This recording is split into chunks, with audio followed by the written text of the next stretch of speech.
कहानी के शुरुआत में हमें एक सपाला नाम के आदमी को दिखाया जाता है। यह 19वीं सदी का सीन दिखाया गया है। उस जमाने में स्लाइड पर यात्रा करना बहुत ही नॉर्मल बात हुआ करता था। उस समय किसी चीज को एक जगह से दूसरे जगह पर लेकर जाने के लिए स्लाइड राइडर का यूज किया जाता था और इसे चलाने के लिए खास किस्म के डॉग को यूज किया जाता था। सपाला भी एक स्लाइड राइडर था और उसके पास बहुत अच्छी किस्म के डॉग पाल रखा था जो कि उसके सफर और उसके काम में काफी ज्यादा हेल्प करते थे। एक दिन सपाला के पास एक नए पपी की बर्थ होता है। ये एक नए साइबेरियन हस्क का पपी था और ये डॉग काफी ज्यादा नाजुक यानी बहुत ही ज्यादा कमजोर होता है। सपाला को लगने लगता है कि ये डॉग उसके किसी भी काम का नहीं है क्योंकि वो उसे बाकी के डॉग के साथ स्लाइड राइडर पर नहीं लेकर जा सकता था। इसीलिए सपाला को लगता है कि इस डॉग को किसी और के हवाले कर देना चाहिए, लेकिन सपाला की वाइफ उसे ऐसा करने से मना करती है क्योंकि वो नहीं चाहती थी कि ये डॉग उससे दूर जाए और वो सभी डॉग्स को अपने बच्चों की तरह मानती थी। सपाला की वाइफ इस डॉग का नाम टोगो रखती है और सपाला से कहने लगती है कि टोगो मुझे अपने बच्चों की तरह प्यारा है। ये सभी मेरे बहुत ज्यादा करीब हैं और इनमें से किसी को भी अपने से दूर नहीं करना चाहती। हमें टोगो को एक मौका देना चाहिए। वैसे भी ये अभी बहुत छोटा है, हमें इसके बारे में अभी कोई भी सवाल जवाब नहीं करनी है। अब सपाला ऐसा चाहता तो नहीं था, लेकिन फिर भी वो अपनी वाइफ की बात को मान जाता है। समय के साथ साथ टोगो अब बड़ा हो रहा था, लेकिन टोगो बहुत चंचल और काफी ज्यादा शैतान था और उसने सपाला को बहुत ही ज्यादा परेशान करता था। सपाला की वाइफ सपाला से हमेशा यही कहती थी कि वो टोगो को हमेशा अपने साथ स्लाइड ड्राइव पर लेकर जाए, लेकिन सपाला अपने वाइफ से कहता है कि टोगो अभी बहुत छोटा है, वो बहुत ज्यादा वीक है और वो स्लाइड ड्राइव पर सरवाइव नहीं कर सकता। अगले दिन सपाला टोगो को अपने फ्रेंड को दे देता है, मगर सपाला की वाइफ जानती थी कि टोगो जितना ज्यादा शैतान है उसको कोई भी संभाल नहीं सकता और कुछ ऐसा ही होता है। दूसरे दिन ही सपाला का दोस्त टोगो को वापस उसके पास लेकर आ जाता है और कहता है कि ये तुम्हारा डॉग बहुत ज्यादा शैतान है और इसे मैं अपने साथ तो बिल्कुल भी नहीं रख सकता। इस बात को सुनकर सपाला की वाइफ मुस्कुराने लगती है क्योंकि टोगो सच में ही शरारती था। सपाला जब भी अपने बाकी डॉग के साथ राइड पर जाता था तब उसके पीछे पीछे टोगो भी जाता था। हालांकि सपाला टोगो को अपने फ्रेंड्स के पीछे बांध दिया करता था, लेकिन टोगो किसी भी तरह करके जमीन को खोदकर बाहर निकल जाता है और सीधा सपाला के पीछे जाता है और वो बाकी के डॉग्स के साथ मस्ती करता है, जिस वजह से सपाला की प्रेस्टिक खराब हो जाती है जो वो अपने डॉग्स के साथ कर रहा था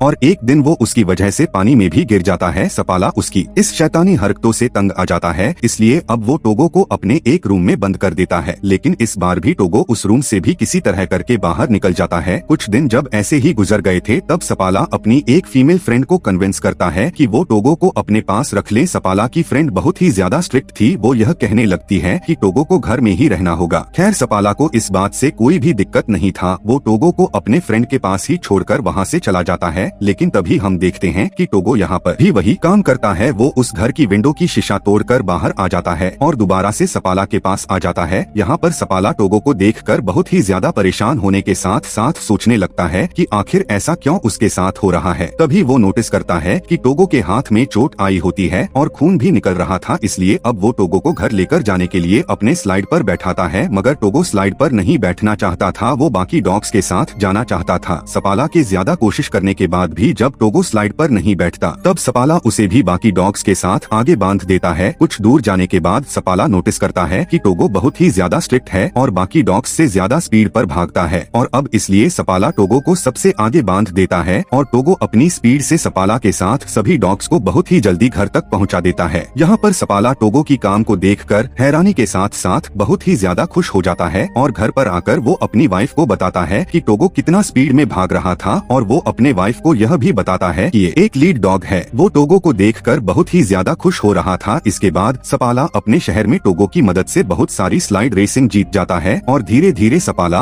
और टोगो बहुत ज्यादा फेमस हो जाते हैं। काफी वक्त गुजर जाने के बाद अब 12 साल हो चुके थे। हम देखते हैं कि अब टोगो काफी ज्यादा बूढ़ा हो गया था, जिसके बाद उसे एक बात पता चलती है कि शहर में एक डिप्थीरिया नाम की बीमारी फैल चुकी है और वो बीमारी बच्चों पर काफी ज्यादा इन्फेक्ट हो रहा था और इस बीमारी से बच्चों की जान भी जा रही थी। इसी बात को लेकर सभी लोग बहुत ज्यादा परेशान थे। यहाँ पर मेयर एक मीटिंग बुलाता है, जिस मीटिंग में सपाला भी जाता है। मेयर बताता है कि इस बीमारी का एंटीडोट भी है जो यहाँ से 600 किलोमीटर दूर नेवाडा में है, लेकिन वहाँ पर जाना बहुत ज्यादा खतरनाक है क्योंकि एक बहुत बड़ा तूफान आने वाला है। मेयर वहाँ पर सपाला से मौसम के बारे में भी पूछता है, तब सपाला उसे बताने लगता है कि जब मैं वापस आ रहा था तब मौसम को देखकर मेरे डॉग्स भी घबरा रहे थे और टोगो भी बहुत ज्यादा घबरा रहा था। यहाँ पर सपाला बताने लगता है कि टोगो काफी साल बाद कुछ ऐसा किया है और अगर वो मौसम को देखकर घबरा रहा था तो हमें भी अब अलर्ट हो जाना चाहिए। यह कहकर सपाला वहाँ से चला जाता है। सपाला जब बाहर आता है तब एक डॉक्टर उससे लिफ्ट मांगता है, जिसके बाद सपाला उस डॉक्टर को हॉस्पिटल छोड़ देता है। हॉस्पिटल में जाकर सपाला देखता है कि सभी बच्चे बहुत ज्यादा बीमार हैं और अगर मेडिसिन नहीं लाया गया तो बच्चे मर भी सकते हैं। यह सब देखकर सपाला सोच में पड़ जाता है। घर आकर वो अपने वाइफ से कहता है कि मैं दवा लेने जरूर जाऊंगा। वो कहता है कि मैं टोगो को अपने साथ लेकर जाऊंगा। यहाँ पर सपाला की वाइफ उससे कहती है कि अब टोगो बिल्कुल 12 साल का हो चुका है और तुमने खुद ही कहा था कि टोगो इतना ज्यादा स्ट्रॉन्ग भी नहीं है और अब तो मौसम भी बहुत ज्यादा खराब है और मैं यह नहीं चाहती कि तुम उसकी मौत का रीजन बनो और तुम इसी बात को लेकर सारी जिंदगी कहने लगोगे कि तुम्हारी वजह से टोगो मर गया। लेकिन सपाला तो टोगो के बगैर जाना ही नहीं चाहता था। सुबह होते ही वो टोगो को लेकर अपनी पत्नी को बाय बोलते हुए निकल जाता है। आगे हम देखते हैं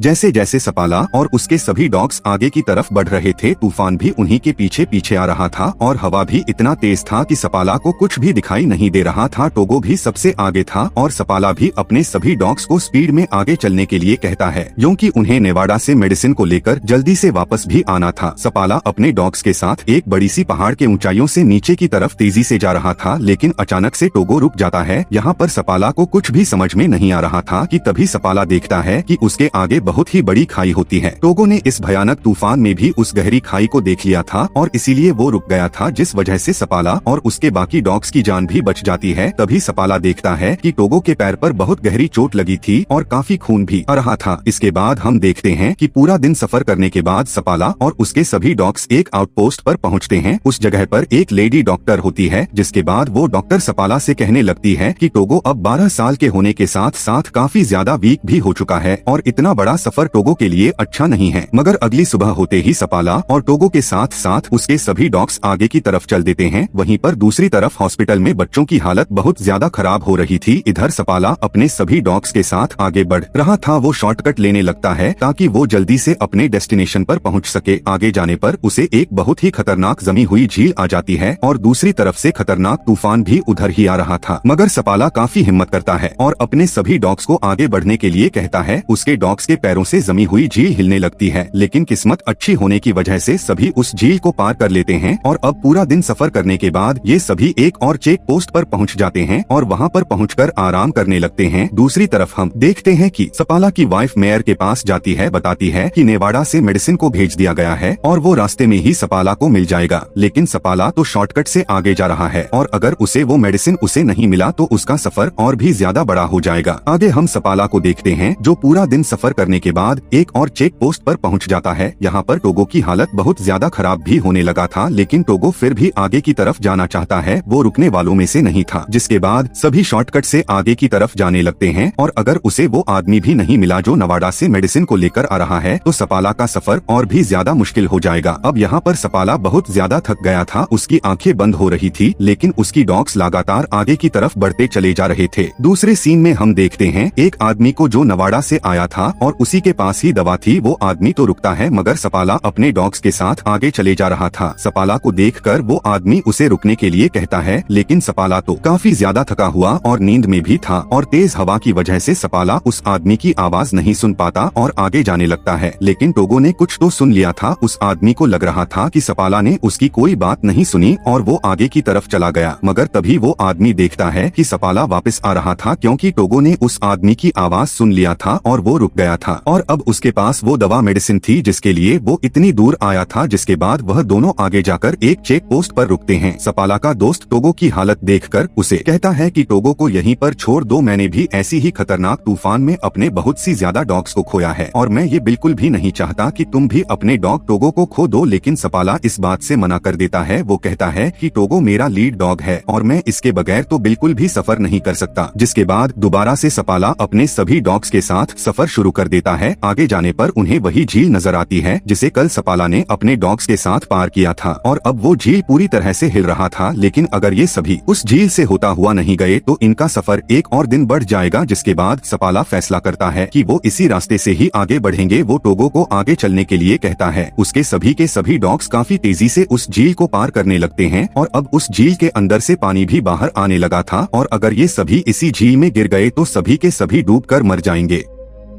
लेकिन सपाला अपने सबसे प्यारा टोगो और उसके बाकी के डॉग्स की वजह से किसी तरह करके काफी स्पीड से झील के किनारे पर आ जाते हैं। लेकिन तभी हम देखते हैं कि जिस टुकड़े से होते हुए ये सभी किनारे तक जा रहे थे वो टुकड़ा जमीन से अलग होकर पानी में जाने लगता है। लेकिन जल्दी से सपाला टोगो को उठाकर किनारे पर फेंक देता है और उससे कहने लगता है कि इस बर्फ के टुकड़े को खींचो, और टोगो ऐसा ही करता है। वो काफी ज्यादा जख्मी भी था, लेकिन टोगो हार मानने वालों में से नहीं था। वो काफी जोर लगाते हुए खींचने लगता है और सभी को किनारे पर लेकर आ जाता है, जिसके बाद सभी के सभी उस जमी हुई झील से बाहर आ जाते हैं और सपाला अपने सभी डॉग्स को बचाकर किसी तरह से एक दूसरे चेक पोस्ट पर लेकर आता है, जहाँ वही लेडी डॉक्टर होती है। वो लेडी डॉक्टर जब टोगो को देखती है तब उसके आंखों में आंसू आ जाते हैं और वो सपाला से कहने लगती है कि तुम्हारा डॉग मर रहा है, इसकी हालत बहुत ज्यादा खराब है। वो डॉक्टर सपाला को काफी ज्यादा नर्वस कर देती है, जिससे वो उदास हो जाता है क्योंकि उसे सपाला बहुत ही ज्यादा प्यारा था। अगले सुबह जब वहाँ से जाने के लिए रेडी होता है तब वो टोगो को आगे नहीं बांधता बल्कि उसे पीछे बांध देता है, क्योंकि वो बहुत ज्यादा बीमार था और सफर भी नहीं कर सकता था। लेकिन हम देखते हैं कि टोगो अपने पोजीशन पर आकर खड़ा हो जाता है। सपाला को लगने लगता है कि टोगो आराम बिल्कुल भी नहीं करने वाला और वो अपनी जगह पर खड़ा होना चाहता है और ये अपना सफर खत्म करना चाहता है। सपाला टोगो को आगे बांध देता है, जिसके बाद सभी अपने सफर पर निकल जाते हैं। और अब आगे जाने के बाद तूफान इतना ज्यादा खतरनाक हो जाता है कि सपाला को कुछ भी दिखाई नहीं दे रहा था और न ही सपाला को रास्ता नजर आ रहा था। वो टोगो के पास जाकर कहने लगता है कि मुझे तो रास्ता नजर नहीं आ रहा और अब हमें रास्ता दिखाना होगा और नेक्स्ट पोस्ट तक जाना होगा। काफी ज्यादा तूफान की वजह से सपाला अपने पूरे चेहरे को ढक लेता है, जिसके बाद टोगो आगे की तरफ बढ़ने लगता है। मगर कुछ दूर आगे जाने के बाद टोगो अब पूरी तरह से थककर वहीं पर बैठ जाता है। तब सपाला उठकर टोगो के पास जाता है। वो टोगो से कहता है कि तुम्हें उठना होगा और आगे की तरफ चलना होगा, क्योंकि हमें इस मेडिसिन को वहाँ हॉस्पिटल तक पहुँचाना होगा और अगर हमें आगे अपने मंजिल तक नहीं पहुँचे तो हम यहीं पर मारे जाएंगे। लेकिन अब टोगो उसकी कोई भी बात का जवाब नहीं दे रहा था और न ही कोई रिस्पॉन्स दे रहा था। सपाला यहाँ पर इस बात से बहुत खुश था कि टोगो की वजह से उसकी जान तो बच गई, लेकिन टोगो उसकी बात का कोई भी रिस्पॉन्स नहीं दे रहा था। तभी एक आदमी लैंप लेकर आ जाता है, यानी कि यहाँ पर टोगो ने अपना काम कर दिया था। उसने सपाला को चेक पोस्ट तक पहुँचा दिया था। सपाला यह देखकर काफी ज्यादा खुश होता है, क्योंकि टोगो की वजह से सभी की जान बच गई थी। सभी के सभी अंदर आ जाते हैं और अब यहाँ पर टोगो काफी ज्यादा अपनी हालत से गंभीर होता है। उसकी हालत बहुत ही ज्यादा खराब होता है। यहाँ पर एक एंट नाम का आदमी था जिसे सपाला की वाइफ ने भेजा था ताकि वो उस आउटपोस्ट पर पहुंचकर उस मेडिसिन को ले ले और जल्दी से उस मेडिसिन को लेकर वापस हॉस्पिटल पर आ जाए, जहाँ पर बच्चे बीमार हो रहे थे। रात होती है और सभी के सभी रेस्ट करते हैं, जिसके बाद सुबह में वो आदमी उस मेडिसिन को लेकर निकल जाता है और कुछ ही देर के बाद वो आदमी नॉर्म सिटी पहुंच जाता है, जहाँ पर एक रिपोर्टर उसका वेट कर रहा था, क्योंकि ये बात न्यूयॉर्क सिटी तक भी पहुंच गई थी कि एक आदमी इतना बड़ा सफर तय करके बीमार बच्चों के लिए मेडिसिन लेने गया है। और अब इस रिपोर्टर को लगने लगता है कि यही वो आदमी है जो अपने टीम के साथ वापस आया है और वो रिपोर्टर